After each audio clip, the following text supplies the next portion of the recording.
오늘 하나님께서 주신 말씀은 누가복음 22장 3절부터 6절까지 함께 읽겠습니다. 누가복음 22장 3절부터 6절까지 제가 가진 성경으로는 신약 134면 짧으니까 한 목소리로 함께 읽겠습니다. 3절 시작. 열둘 중에 하나인 가룟이라 부르는 유다에게 사단이 일어나니 이에 유다가 대제사장들과 문관들에게 가서 예수를 넘겨줄 방책을 문하매 저희가 기뻐하여 누구를 주기로 하냐 하는지라. 유다가 허락하고 예수를 우리가 없을 때 넘겨줄 기회를 찾더라. 얼마 전에 한 목사님과 이런저런 목회 얘기를 나누는 기회가 있었는데요. 제가 영화나 연극을 이렇게 좋아하는 편이잖아요. 그래서 하나님께서 은혜를 부어주시면 언젠가 좋은 선극을 한 편 해봤으면 좋겠다라는 그런 바람이 있다라는 말씀을 드렸는데, 선배 목사님인데 그 말을 듣자마자 그분이 펄쩍 뛰시면서 선극은 하지 마라 그러시더라고요. 그래서 좀 순간 서운했어요. 왜 선극이 안 됩니까? 교회에서 선극하면 좀 의외로울 것 같은데요. 저도 해봤는데 좋던데요 라고 말씀을 드렸더니, 선극 좋은 것은 잘 알지만 정말 조심해야 한다. 정말 기도로 준비하지 않으면 하나님께 드리고 전도하기 위한 선극이 정말 성스러운 그 극이어야 되는데, 그렇지 못하면 사람들의 원성만 사는, 화만 나는 선극이 될 수 있다. 그러니까 조심해라 그 말씀하시더라고요. 그리고 이제 그 몇 가지 이유를 드셨는데, 선극의 어려움은 캐스팅할 때부터 시작된다고 합니다. 연출이 정해지고 감독이 정해서 교인들 중에서 주인공과 조연들 또 엑스트라를 이렇게 뽑게 되는데, 그때부터 아주 심상치 않은 기운이 감돌기 시작한다고요. 그리고 마침내 배역을 발표하면 또 한 차례 묘한 바람이 휩쓸고 지나간다고 합니다. 적지 않은 불협화음이 생기기 시작할 수 있다는 것. 당연히 자신에게 맡겨진 배역에 대한 불만 때문에. 또 이런 모습은 주일학교 선거를 할 때도 똑같이 나타나는 현상이라고 합니다. 어떤 분들은 교사들이나 담당 사역자들에게 전화를 걸어서 우리 아이 배역을 바꿔달라고 이렇게 요구하시는 분들도 있다고 합니다. 그리고 끝내 배역이 마음에 들지 않으면 대부분 그런 성도들은 선거에 참여하지 않거나 고개를 외면한다. 그 목사님은 이외에도 여러 가지 이야기를 해주셨는데 참 재밌는 게 많았습니다. 그리고 마지막으로 저한테 꼭 이 말을 하고 싶다라고 하셨는데, 무슨 말이냐면, 조 목사님 특히 유다가 등장하는 연극은 꿈도 꾸지 마라 그러시더라고요. 근데 제가 이 부분이 이해가 되는 것이, 제가 미국 교회 목사님들하고 이렇게 교제할 수 있는 기회가 많았는데, 지난번에 섬기던 교회에서도 미국 목사님이 하루는 저한테 막 심각하게 찾아와서, 야 큰일 났다, 선극을 하나 하려고 했는데 도무지 유다를 찾을 수 없다, 아무도 유다 안 하려고 그런다, 그런 얘기를 하세요. 그래서 야, 미국 사람들도 그러는구나, 그런 생각을 해봤습니다. 여러분, 저희들이 지금 웃고 있지만 솔직히 이게 현실이 돼서요, 어떤 사람이 저한테 와서 또는 여러분께 와서 유다 역할 좀 해줄 수 있느냐를 진지하게 물으면 여러분 어떻게 반응하실 것 같습니까? 사실 별로 이렇게 내키지 않을 것입니다. 왜냐하면 유다 역을 너무 잘하면, 네, 저 사람은 좀 그런 기질이 있는 것 같았어, 이렇게 얘기할 것이고, 네, 또 이렇게 너무 잘하지 않으면 선곡 자체의 은혜가 안 될 것이고 상당히 갈등이 있지 않을까, 그런 생각을 해봅니다. 저는 이 목사님의 말씀을 들으면서 한편으로 이런 생각이 들었습니다. 어쩌면 저희들이 성경에서 참 유다만큼 저희들이 이렇게 슬쩍슬쩍 지나가는 그런 사람이 없지 않을까. 유다 하면은 그냥 예수님을 배신한 아주 나쁜 자, 배신자, 그런 사람으로 인식하고 있을 뿐, 그 이상의 정보를 저희들이 알고 싶어 하지 않았다는 것을 깨닫게 되었습니다. 당연히 저희들은 결코 저희들 자신을 유다와 같은 선상에 놓고 싶어 하지도 않습니다. 그만큼 저희들은 유다와는 아무 관계가 없는, 성경에 잠시 등장하는 악한 역할을 맡은, 그런 배역 정도 맡은 하나의 그냥 정말 엑스트라 정도로만 생각하는 경우가 많습니다. 그런데 과연 그럴까요? 정말 저희들은 결코 유다와는 비교할 수 없는 그러한 삶을 저희들이 지금 살고 있는 것일까요? 저는 오늘 바로 이 질문에 대한 답을 한번 찾아볼까 합니다. 그 답을 유다라는 한 인물을 분석해가면서 과연 유다가 왜 그런 삶을 살게 되었는지를 한번 따져보면서 저희들의 삶을 한번 비추어 보았으면 합니다. 저희들은 먼저 어떠한 편견 없이 유다라는 인물을 객관적으로 한번 볼 필요가 있습니다. 과연 유다는 죄를 범하기 전에 어떤 사람이었느냐 하는 것입니다. 여러분, 유다라는 이름은요, 찬양이라는 이름입니다. 하나님을 찬양한다는 뜻이에요. 얼마나 아이러니합니까? 그런데 이름 자체는 그렇게 아름다운 이름입니다. 하나님을 찬양하는 것이고, 여러분 잘 아시다시피 이스라엘 12지파의 대표적인 지파가 유다 지파입니다. 그리고 오늘 말씀에도 12 중에 하나라고 이렇게 3절에 나와 있듯이 유다는 그냥 12명의 제자들 중에서 곁다리로 슬쩍 들어간 사람이 아닙니다. 정확하게 예수님께서 선택해서 세워서 부르신 사람입니다. 그리고 제자들 중에서도 분명히 똑똑하고 또 제법 리더십도 갖춘 그런 사람이었음에 틀림없습니다. 여러분, 그 증거로 요한복음에서 유다가 돈꾀를 맡았다라고 2번이나 강조하고 있는 것을 저희들이 압니다. 이것은 유다가 예수 공동체의 회계를 맡은, 재정을 담당한 그런 사람이었다는 것입니다. 여러분, 예나 지금이나 어떤 조직에서나 어떤 그 단체의 회계를 맡고 있다, 재정을 맡고 있다는 것은 그 여러 사람들의 신뢰를 받아야만 그것을 맡을 수가 있는 것입니다. 어느 정도 크레딧이 있어야 그 회계를 맡을 수 있는 것입니다. 아무한테나 이런 것들을 맡기진 않습니다. 그 공동체의 전적인 신뢰가 바탕이 돼야 한다는 것입니다. 그리고 실제로 유다는 계산도 빨랐습니다. 요한복음 시장을 보시면 여러분, 저희들이 잘 아는 마리아가 예수님을 향해서 비싼 향유 나드 한 근을 갖고 오잖아요. 그리고 그것을 예수님이 발 아래에 붙잖아요. 그때 딱 치고 나온 사람이 누구죠? 유다였습니다. 유다가 뭐라고 얘기합니까? 아니, 그 비싼 300데나리온 나가는 그것을 어떻게 낭비하느냐, 그것을 팔아서 가난한 사람들 줘야지, 이렇게 얘기를 하죠. 딱 보자마자 그 값이 얼마쯤 된다는 걸 알 정도로 아주 이 계산에 밝았던 사람입니다. 그만큼 회계로서의 재정 담당자로서의 그 자격이 있을 만큼 그렇게 똑똑하고 신뢰를 받는, 인정받는 리더였다라고 저희들이 볼 수가 있습니다. 객관적으로 봤을 때. 그렇다면 이러한 유다가 어떻게 스승인, 아니 메시아인 예수님을 팔아넘기고 자신 또한 비참한 삶을 마감하게 되었을까? 저희들은 이렇게 이제 접근을 해봐야 됩니다. 제자로서 예수님의 부르심을 받았을 때와 그 끔찍한 마지막 사이에, 이 사이에 도대체 어떤 일이 있었고, 또 유다의 어떤 진짜 모습이 이러한 문제들을 야기시켰는가, 저희들은 이것을 한번 살펴봐야 된다는 것입니다. 첫 번째, 유다는 안타깝게도 자신의 것, 자신이 가지고 있는 이념, 자신의 신념에 너무 집착했습니다. 예수님께서 사역할 당시 유대 사회에서는 여러분 아시다시피 4개의 큰 종파 또는 당이라고 할 수 있는데요. 지금 정치인으로 얘기한다면 당이라고 볼 수 있습니다. 그런 4개의 종파가 있었어요. 여러분 잘 아시다시피 사두개파가 있었고요, 바리새파가 있었고, 에세네파가 있었고, 열심당이라는 당이 있었어요. 사두개파는 사두개인들이 주류를 이룹니다. 종교 지도자들, 대제사장들, 그리고 사내들인의 공회원들, 이런 사람들이 사두개인 파예요. 실제적인 정치적인 파워를 갖고 있고 힘을 갖고 있는 사람들이었어요. 반면에 바리새인들은 율법의 준수에 굉장히 헌신한 사람들입니다. 율법에 대해서 너무너무 잘 아는 사람들입니다. 그리고 자신들 스스로 율법을 잘 지키는 사람들이라고 생각했습니다.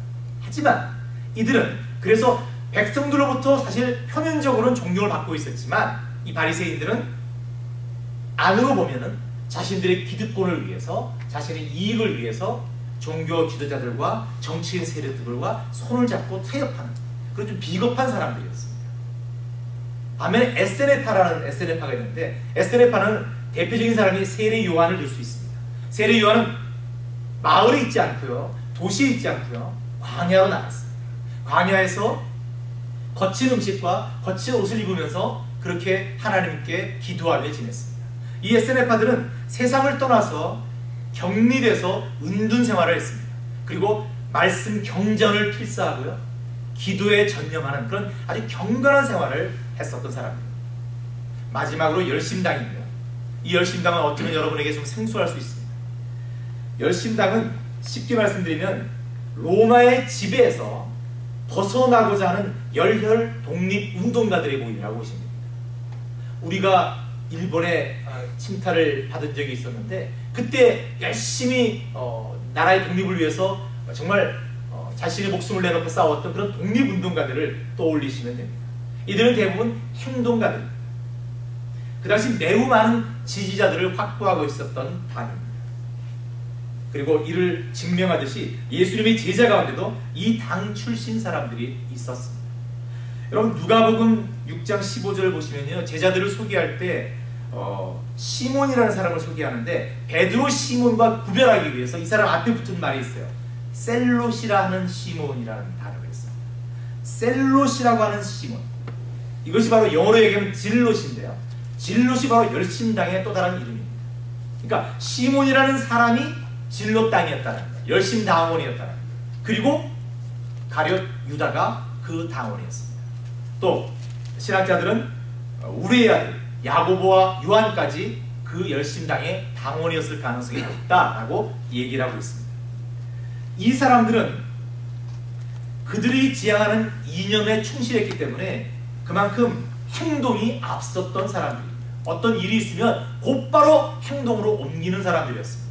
그래서 여러분, 야고보와 요한이 사마리아 땅에 갔을 때 자기들을 배척하니까 바로 예수님께 얘들을 불내려서 어떻게 해볼까요? 바로 튀어나오잖아요. 성질이 급한 것도 있지만 이들이 훈련받은 과정, 그들이 속한 어떤 당의 그 이념이 이런 쪽이었습니다. 유다도 예외가 없습니다. 다만 유다는 열심당의 이념과 그 신념에 너무 지나치게 집착했던 것이 문제가 된 것입니다. 유다는 바로 그 좀 그릇된 신념에 집착하는 바람에 안타깝게도 진짜 이 땅에 오신 메시아를 발견하지 못하는 잘못을 범하고 납니다. 유다는 자신의 생각대로, 자신의 신념대로 로마를 붕괴시키고 나라를 회복하는, 그리고 무엇보다 자신이 나중에 이렇게 열심히 일하면 자신이 어떤 애국자의 반열에 들어서는, 정치적으로 한가닥할 수 있는 어떤 그런 단계까지 오르게 되는 다분히 현실적인 메시아를 꿈꿔왔었습니다. 그래서 갖가지 이적을 행하시는 예수님을 정말 열정적으로 쫓아다녔던 것입니다. 그런데 문제가 생겼습니다. 시간이 지나면서 예수님의 정체가 조금씩 드러나기 시작한 거예요. 즉 메시아시면서 정말 우리를 구원하실 그분이 너무나 초라하고 비참하게 십자가에서 참으로 무력하게 죽어가겠다라고 선언하시는 그 예수님을 만나게 된 것입니다. 알게 된 것입니다. 정체를 서서히 알게 된 것입니다. 그 한심한 스승의 실체를 알게 되었던 것입니다. 그리고는 그 스승을 용납할 수가 없는 것입니다. 도저히 자신의 모든 것들을 포기하고 그 예수님을 붙잡을 용기가 없었던 것입니다.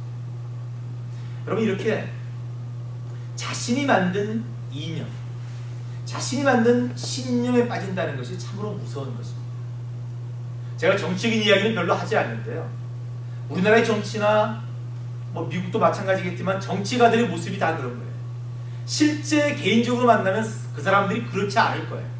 그렇지 않은 모습이 더 많을 거예요. 그러나 그들이 한 당으로 묶여져 있고 한 이념을 같이 하고 신념을 같이 하는 한 조직이 되었을 때 그들의 모습은 참 많이 달라지는 것을 알 수 있습니다. 유다 역시 바로 그러한 사람이었습니다. 그런데 요즘 신앙생활을 하시는 분들 중에도, 교회 다니시는 분들 중에도 이러한 분들이 참 많습니다. 즉 당신은 예수님을 닮기 위해서 노력하는 그런 마음이 넉넉한 그리스도인이라고 고백하면서도 자신의 신념, 자신의 지식, 자신의 경험, 자신이 과거에 섬겼던 교회의 모습에만 매달려서 어느 곳 어느 때이건 자기 것만, 자기 방식만 계속 고집하는 그런 분들이 많다는 것입니다. 여러분, 왜 교회가 이렇게 많습니까? 왜 교회가 이렇게 많습니까? 예수님께서, 하나님께서 교회를 그렇게 만들어 가시길 원하시기 때문에 그렇습니다. 한 교회면 된다, 그럴 수 있을 거예요. 그러나 그렇지 않습니다. 예수님은 그렇지 않으셨습니다. 한 교회만 되면 예수님도 예루살렘 성전에서 한 군데에서 계속 가르치시고 사람들이 모이게 하셨으면 됐습니다. 그만한 이적을 일으키셨는데 안 그러셨겠어요?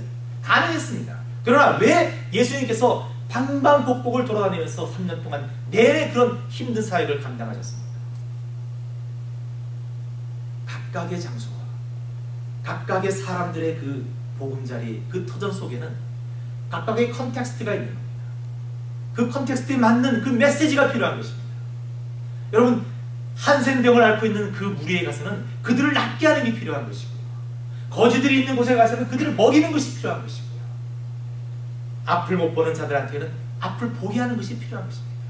바리새인들한테는 그 진리를 바로 깨닫게 하는 그런 나무함이 필요한 것입니다. 이 세상에 교회가 이렇게 많은 것은 그러한 컨텍스트와 모든 것들을 감안해서 하나님께서 계속해서 이렇게 넓혀 가시기 때문에, 하나님, 그렇기 때문에 가능한 것입니다. 그런데 많은 분들이 교회는 참으로 다양할 수 있고 그 다양함을 통한 일치와 하나됨이 아름답다라는 것을 모르십니다. 교회는 잘 된다는 교회를 따라가면 다 될 것 같다라고 생각하시는 분들이 많습니다. 부흥했다는 교회에 그 교회가 했던 프로그램을 쫓아가면 된다고 생각하시는 분들이 많습니다. 절대 그렇지 않습니다. 그 교회는 그 교회고요, 이 교회는 이 교회입니다. 하나님께서 계획하시는 다른 계획이 있으십니다. 그러기에 저희들은 예수라는 교회가 되었다, 새로운 멤버가 되었다라고 생각한다면 저희들이 가졌던 것을, 모든 것을 내려놓을 수가 있어야 됩니다. 그리고 하나님께서, 성령님께서 어떻게 이끌어 가시는지를 정말 겸손하게 들을 수 있는 그런 귀를 가질 수 있도록 기도하고 노력해야 됩니다. 여러분, 지조가 있다고 생각하시면서 자신의 것을 고집하는 그런 분들을 자세히 살펴보면요, 솔직히 이들을 관찰해보면 이러한 분들의 내면에는 자신이 잘 알고 자신이 잘 하고 자신이 편하게 느끼는 곳에 안주하고 싶고, 또 한편으로 자신이 잘 알고 잘 하기에 자신이 사람들을 리드하고 싶은 자리에 있고 싶다라는 그런 욕심이 있습니다. 자신이 소외되지 않을 수 있다는 그런 지극히 이기적인 생각을 갖고 있습니다. 내가 좀 불편한 곳에 몸담으면, 내가 해보지 않은 것을 쫓아가면, 자신이 생각해보지 않은 것을 시도하면 두렵고 불편하고 누군가에게 끌려가는 것 같은 그런 불편함, 싫은 것이 있다는 것입니다. 다시 말해, 가장 겸손해야 할 교회까지 와서 자신이 조금 특별한 존재로 남고 싶은 그런 욕심이 있다는 것입니다. 솔직하게 지금 나누는 것입니다. 가룟 유다가 바로 그런 인물이었습니다. 자신이 만든, 자신이 메시아, 자신의 하나님, 자신의 예수님을 갖고 있었습니다.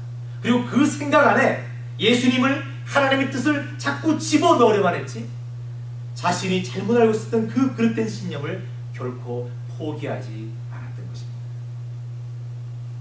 저희들도 이러한 잘못을 범할 때가 많다는 것입니다. 물론 목회자도 예외가 아닙니다. 두 번째, 유다는 여러분 잘 아시는 대로 돈을 밝히는 사람이었습니다.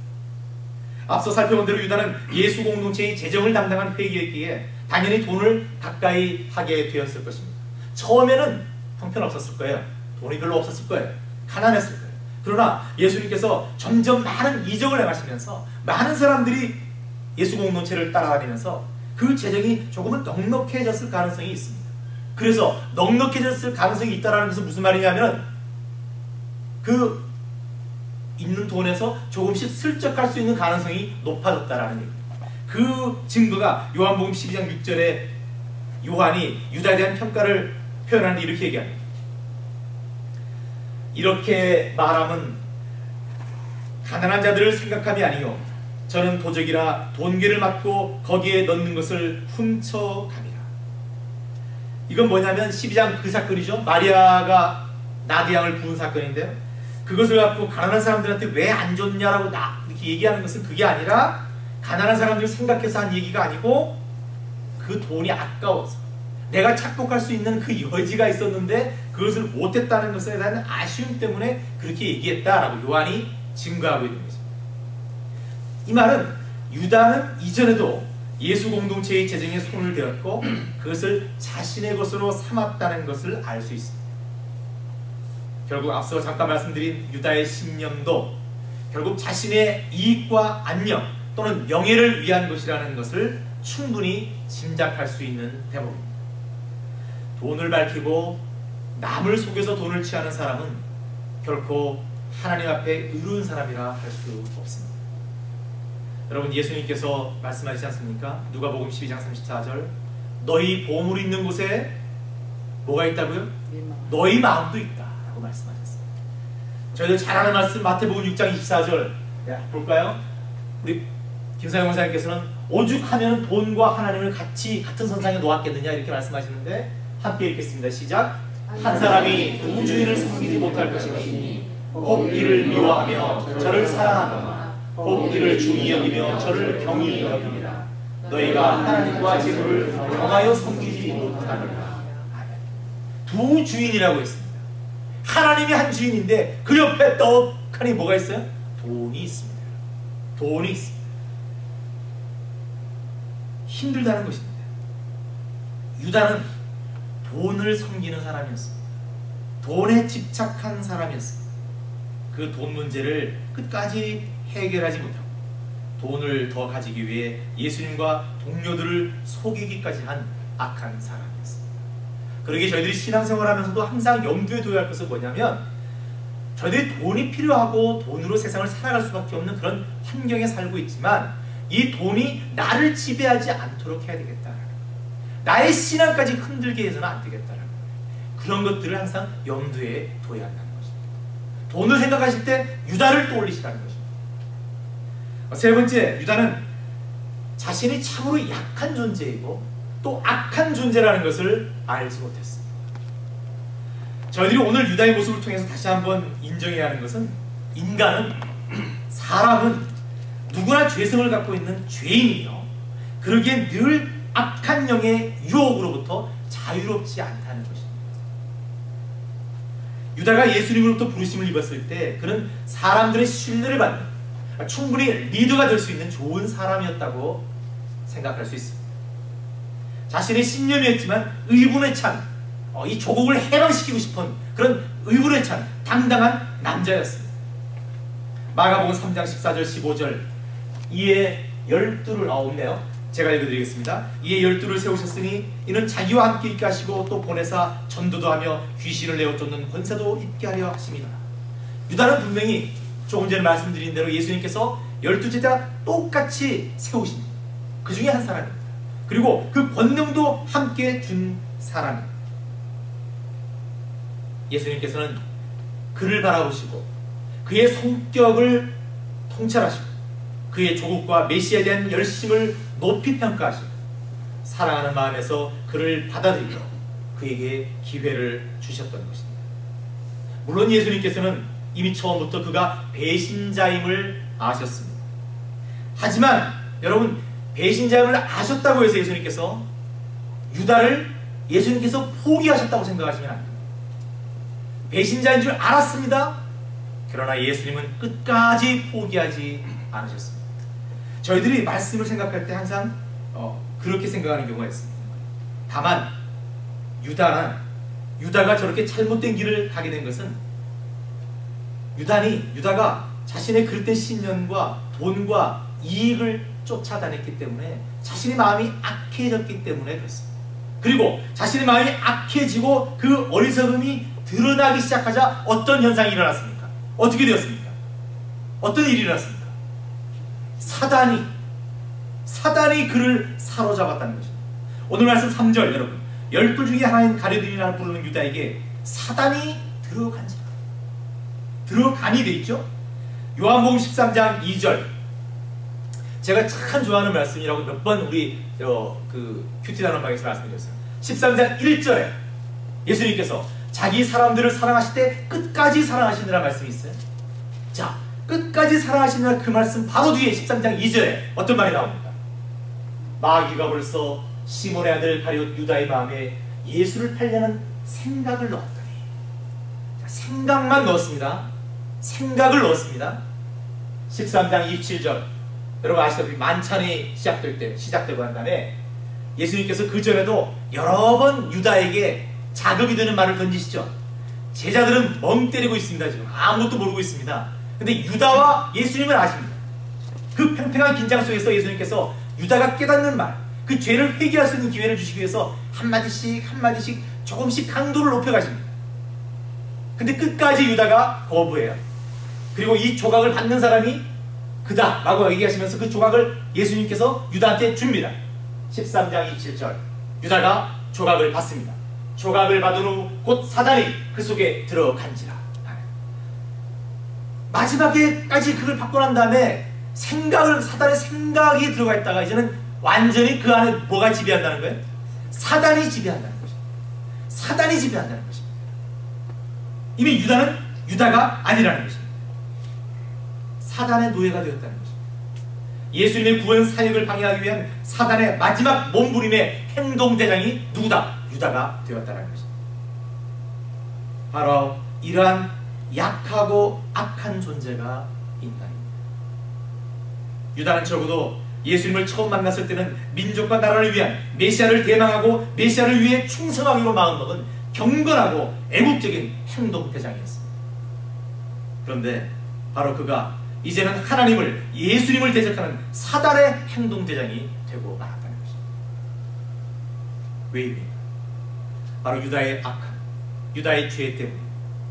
저희들이 이러한 유다를 바라볼 때 제가 조금 전에 말씀드렸지만 다시 한번 짚고 넘어갈 것은, 많은 분들이 유다는 예수님을 배신하기로 결정되었지 않았느냐, 그러니까 유다가 가는 게 맞지 않느냐, 이렇게 생각하시는 분들이 많습니다. 그런데 여러분, 이것은 아닙니다. 물론 성경에 시편 109편에 배신자에 대한 예언이 있습니다. 그러나 유다가 아닐 수도 있었습니다. 유다가 아닐 수도 있었습니다. 예수님께서는 끝까지 유다가 회개하고 돌아오기를 기다리고 기다리셨습니다. 예수님께서는 마지막 만찬 때 참으로 여러 번 유다에게 직접 말씀하셨습니다. 잘못을 부드럽게 지적하시고 다시 돌아올 것을 얘기하시고 끝까지 유다를 붙들어줬습니다. 하지만 유다는 사악하게 예수님께 입을 맞춤으로 그 악한 일을 마무리 지었습니다. 저희들은 바로 이러한 유다의 모습을 보면서 인간의, 아니 저희들의 약함과 악함을 인정할 수밖에 없습니다. 저희들 역시 지금까지는 참으로 부족하지만 하나님의 말씀대로 예수님의 가르침대로 살려고 노력하는 그런 신실한 종이었을 가능성이 있겠지만, 앞으로 얼마든지 유다처럼 저희들의 의지와는 상관없이 사단의 노예가 될 수 있다는 것입니다. 저희들이 하나님의 말씀이 아니라 예수님과 성령님을 떠나서 악한 길을 행하고 살짝 하나님 모르시겠지, 예수님 모르시겠지, 그 악한 길을 하나 둘 하기 시작하고 그 옆길로 가기 시작하면 저희들 역시 안타깝지만 사단과 한패가 될 수 있다는 것입니다. 교회는 다닙니다. 하나님께 기도합니다. 그러나 그 실제의 멤버십은 딴 곳에 가 있습니다. 여러분, 참 무서운 것입니다. 저희들은 이 아픈 영적 전쟁의 현실을 겸손히 인정해야 됩니다. 그리고 정말 매일매일을 팽팽한 빈쟁감으로, 저희들이 어제 지난주일 종말의 때를 얘기하면서 예수님께서 말씀하신 대로 정말 늘 깨어서 기도하여 깨어있는 그런 노력을 해 나가야 하는 것입니다. 마지막으로 저희들이 살펴볼 유다의 결정적인 잘못은, 여러분 잘 아시다시피 그가 끝내 회개하지 않았다는 것입니다. 그는 회개하지 않고 스스로 목숨을 끊었습니다. 늘 강조하지만 여러분, 저희들의 삶의 주인은 누구십니까? 하나님이십니다. 저희들이 아닙니다. 저희들의 삶의 주인은 오직 하나님이십니다. 그러기에 저희들의 모든 것들은, 모든 생사화복은 하나님께서 주권적으로 행사하십니다. 그런데 유다가 스스로 목숨을 끊었다는 것은 끝까지 하나님의 뜻과 주권에서 벗어나려 했다는 것입니다. 이것이 참으로 악한 것입니다. 저는 이 말씀을 준비하면서 인터넷으로 뉴스를 이렇게 검색을 해봤습니다. 그런데 인터넷으로 검색을 할 때마다 매일매일 빠짐없이 등장하는 뉴스가 뭔지 아십니까? 자살하는 거예요. 우리 한국의 자살률이요. 얘기가 매일같이 나오고 있습니다. 어제도 뭐 또 그저께도 또 유명한 사람이 죽었고 또 누가 어떻게 누구를 쏘아서 같이 죽었고 뭐 그런 얘기가 every day. 그러자 보니까 42.6명이 매일 죽고 있다는 거예요. 자살로. 그죠? 20, 30대에서는 사망 원인의 반 이상이 자살이라는 것이죠. 노인들의 심각한 60세 이상의 노년층의 자살도 농촌 지역에서는 아주 심각합니다. 충청도가 자살 마을이 생길 정도로 그렇게 많은 사람들이 죽는 거예요. 왜요? 그것은 사회적인 문제입니다. 복지시설이나 그런 것들이 안 돼 있으니까 그럴 수 있겠죠. 그래서 뭐 사회학자들이라든가 정부에서 여러 가지 원인을 분석 제시하고 있고 그 대책 또한 차지를 하고 있습니다. 그러나 저는 기독교인으로서 한 목회자로서 이 슬픈 통계를 보면서 너무 가슴이 아팠습니다. 어쩌면 이러한 사회 현상이 저희들이 더 열심히 전도하고 선교해야 하는 확실한 근거가 아닐까 그런 생각을 해봤습니다. 즉 교회가 기독교인들인 저희들이 더 많은 사람들을 하나님께로 예수님께로 돌아오게 함으로써 감히 자신의 또는 타인의 생명을 가볍게 여기지 않고 존귀하게 여기는 그런 바람직한 사회 풍조를 우리 기독교가 이끌어낼 수 있지 않을까, 이끌어내야 하지 않을까 그런 생각을 해봤습니다. 즉 저희들이 전도와 영적 부흥으로 유다와 같이 하나님 앞에서 어리석고 악한 죄를 범하는 많은 사람들을 구해야 되지 않을까 그런 생각을 해본 것입니다. 이 조그마한 마을에 미국에 조그마한 교회에 저 혼자 한 이 생각이 부디 많은 목회자들과 많은 교회가 똑같은 생각을 하기를 전 기도했습니다. 제가 이런 생각을 한다고 해서 정말 줄어들까? 그렇게 생각을 하지는 않습니다. 그러나 이것이 시작일 수는 있겠다라는 생각을 해봤습니다. 사랑하는 성도 여러분, 오늘 저희들은 별로 기억하고 싶지 않고 별로 좋아하지도 않는 유다라는 인물에 대해서 함께 생각해보고 아프지만 저희들의 모습과 한번 비춰봤습니다. 말씀을 정리하면 저희들은 앞으로 정말 유다가 그렇게 싫은 만큼 유다와 같은 삶을 살지 않도록 노력해야 합니다. 첫째, 저희들은 하나님의 자녀요 예수님의 제자의 신분 그 삶을 살면서도 아직도 자신의 것, 그것이 이념이든 경험이든 지식이든 자신의 것을 아직도 버리지 못하고 지나치게 집착하는 그런 교만한 삶을 살지 않도록 노력해야 됩니다. 둘째, 역시 제자는 돈에 지나치게 욕심을 부려서는 안 됩니다. 셋째, 저희들은 참으로 약하고 악한 존재임을 늘 잊지 말고 기도하고 깨어있을 수 있도록, 그리하여 사단의 노예가 아니라 하나님의 종 예수님의 제자가 되도록 노력해야 합니다. 그리고 마지막으로 저희들은 이 세상 모든 것을 주장하시는 하나님의 주권을 이 세상 모든 사람들에게 알리기 위해서, 그리고 그게 그렇게 주어진 소명을 다하는 그런 삶을 살도록 노력해야 됩니다. 아무쪼록 예수사랑교회가 앞으로 이러한 삶을 살아감으로 말미암아 오직 한 사람이라도 하나님께 돌아오게 하고 예수님의 제자기를 함께 걷게 하는 동역자로 만들 수 있는 그런 놀라운 역사가 나타나기를 소망합니다. 기도하겠습니다. 하나님, 저희들이 싫어하고 미워하는 유다입니다. 감히 유다와 저를 비교하시다니요 라고 생각한 적이 참으로 많았습니다. 아버지 하나님, 오늘 말씀을 통해서 유다를 지켜봤을 때 저도 얼마든지 유다가 될 수 있다는 것을 깨달았습니다.